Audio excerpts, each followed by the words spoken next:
Alright guys, स्वागत है आपका इस वीडियो में। तो फाइनली यहाँ पे टी-बेट का न्यू एपिसोड आ चुका है और ये एपिसोड मैंने ऑलरेडी अपने टेलीग्राम चैनल पे शेयर कर दिया, तो वहां से जाके आप ये एपिसोड देख सकते हो, सारे फाइट सीन्स देख सकते हो। ठीक है, तो चलिए फिर ये वीडियो शुरू कर लेते हैं, बाकी बातें वीडियो के एंड में कर लेंगे। अब यहाँ पे हमें एपिसोड की शुरुआत में आर्थर की पिछली लाइफ का सीन दिखाया जाता है जब वो एक किंग था। ठीक है, तो यहाँ पे एक मैसेंजर होता है जो कि यहाँ पे किंग के ऊपर हमला करने के लिए आया था। तो भाई ये सारे के सारे गार्ड्स इधर इस बंदे को पकड़ लेते हैं और यहाँ पे काउंसिल होती है जो कि अपना फैसला सुना देती है, इसको एक सजा सुनाती है कि इसको इसके होम टाउन में भेज दिया जाएगा इसकी फैमिली के साथ। अब इसकी एक बीवी और एक बच्चा भी होता है और ये बंदे ये कहता है कि प्लीज ऐसा मत कीजिए, आप मेरे को भेज दीजिए लेकिन मेरी फैमिली को छोड़ दीजिए प्लीज, क्योंकि ये लोग अगर यहाँ पे अपने होम टाउन में जाएंगे ना तो वहाँ पे मौत से भी ज्यादा बदतर हो जाएगी इनकी जिंदगी। ठीक है ना, तो माफी वगैरह मांगने लग जाता है बंदा, लेकिन भाई किंग उठता है मतलब आर्थर और आके ना इसके बीवी और बच्चों को मार देता भाई। और भाई ये काफी खतरनाक सीन था भाई। काउंसिल तो देख के शौक हो जाती है, बट ऑब्वियसली बात है काउंसिल ये भी कहती है कि यही सबसे बेस्ट तरीका था उसकी फैमिली को दया दिखाने का, क्योंकि भाई वरना आगे चलकर उनको सफरिंग मिलती, तो उससे बचा लिया किंग ने उन्हें।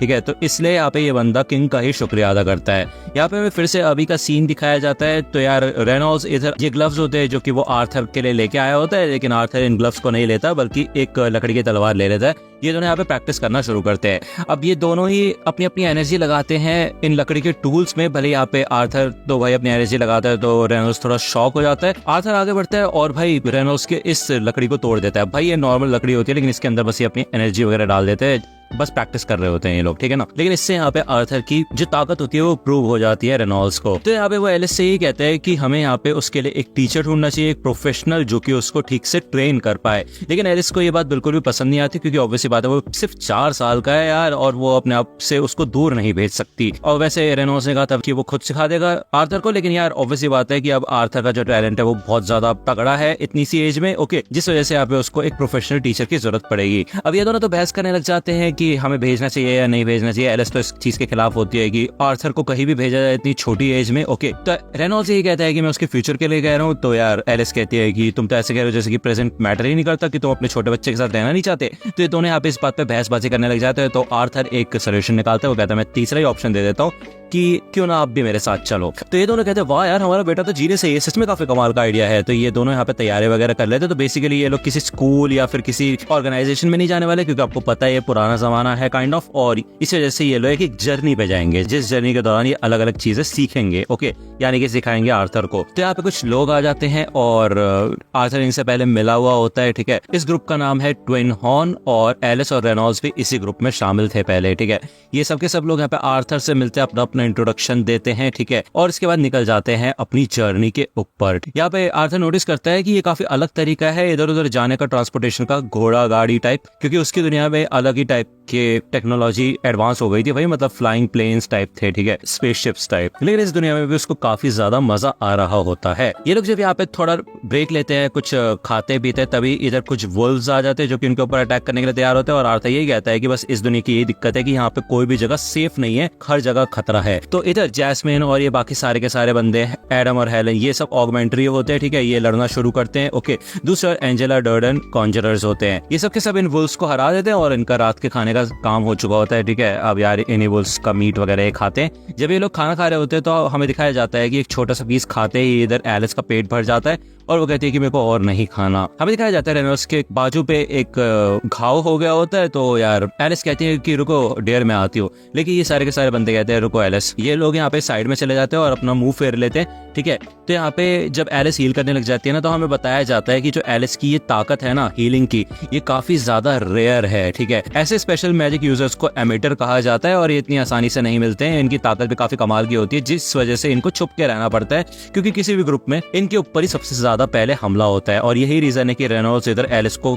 बड़ी दूर जाके सेटल हुआ है, मतलब काफी दूर रहते हैं ये लोग। ठीक है ना, जिसके बाद ये लोग यहाँ पे एक छोटा सा मैच करते हैं। अब यार ये बंदा होता है और ये पूरी तरह से तैयार होता है, काइंड ऑफ ऐसा लगता है कि अपना ऑल देने वाला है ये। तो आर्थर मन में सोचता है कि भाई ये लोग भूल गए कि मैं 4 साल का ही हूँ और ये बंदा अपनी पूरी ताकत से लड़ने के लिए तैयार है। तो यार वो लड़ने के लिए तैयार होता है। ये एनर्जी वो अपनी तलवार में लेके आता है, मतलब लकड़ी की होती है, और अपने पैरों में भी वो एनर्जी लेके आता है। वो यहाँ पे काफी कमाल का अटैक्स करना शुरू करता है, जिस वजह से यहाँ पे ये बंदा भी सीरियस हो जाता है, जिससे यहाँ पे आर्थर भाई दूर उड़ जाता है। तो यार एलिस डर जाती है, लेकिन यहाँ पे एक मैजिक यूजर होती है जो कि आर्थर को बचा लेती है, और ये सारे बंदे इस बंदे को डांटने लग जाते हैं, भाई पागल है क्या तू, भूल गया कि वो बच्चा है। तो ये बंदा कहता है भाई बच्चा अच्छा नहीं, मॉन्स्टर है वो एक नंबर का, किस तरीके की ट्रेनिंग दी है इसको।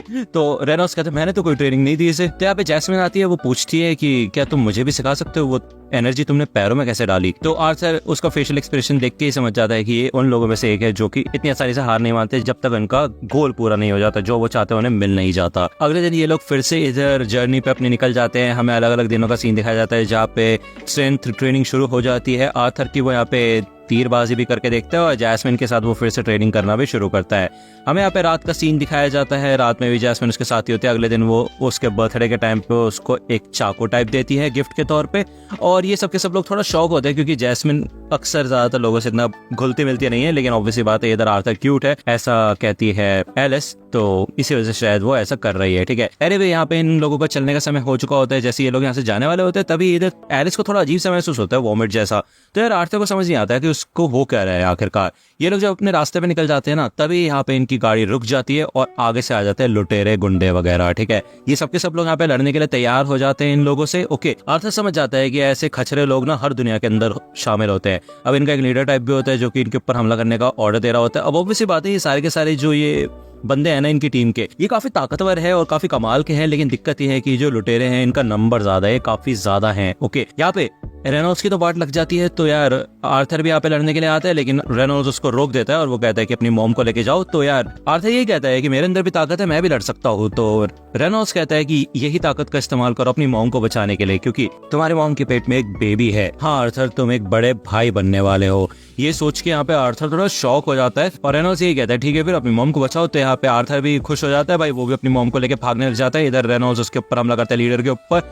आगे यहाँ पे कुछ बंदे आते हैं, लेकिन ये बाकी बंदे कवर अप करते हैं आर्थर को। आर्थर यहाँ पे अपनी मॉम को लेके भाग रहा होता है और यहाँ पे उसको एक चीज समझ आती है कि पिछली दुनिया में उसने उसकी फैमिली को मारा था, उस बंदे की फैमिली को, और अब इस समय वो खुद भाग रहा है अपनी फैमिली को बचाने के लिए। मतलब ये देखो, ये होता है कर्मा। यहाँ पे तभी एक मेज आ जाता है, मैजिक यूजर, जो कि अटैक करते हैं इन लोगों के ऊपर। तो आर्थर यहाँ पे अपनी मॉम को धक्का मार के उसको बचा लेता है, लेकिन ये अटैक उसके ऊपर होता है जिससे वो खाई में गिरने लग जाता है। उसके पास एक चाकू होता है जो कि एक थ्रेड से बंधा हुआ होता है, तो वो ये चाकू फेंक के मारता है। वो ये कहता है कि वो इस मैजिक यूजर को छोड़ेगा नहीं, उसको भी अपने साथ नीचे गिरा लेता है खाई के अंदर। भले ये लोग उसको बचाने के लिए आगे अटेम्प्ट मारते हैं आगे, लेकिन आर्थर यही कहता है कि उसको इस समय काफी ज्यादा लाइट महसूस हो रहा है। ठीक है, एक अजीब सी फीलिंग आ रही है जहाँ पे उसके हाथों में तो कुछ भी नहीं है, लेकिन उसका दिल पूरी तरह से भर चुका है। अब उसे समझ आया कि उस आदमी उस दिन क्या मतलब था, वो शुक्रिया अदा क्यों कर रहा था जब उसने उसकी फैमिली को मार दिया था, और उस समय एलिस और रेनॉल्ड्स उसके लिए रोए क्यों थे। क्योंकि अपनी फैमिली को बचाने के चक्कर में हमारी जान चली भी जाए ना, तो भी उससे हमें कोई रिग्रेट नहीं होता। ये है असली रीजन। लेकिन अब वो यहाँ पे बड़ा भाई बनने वाला था,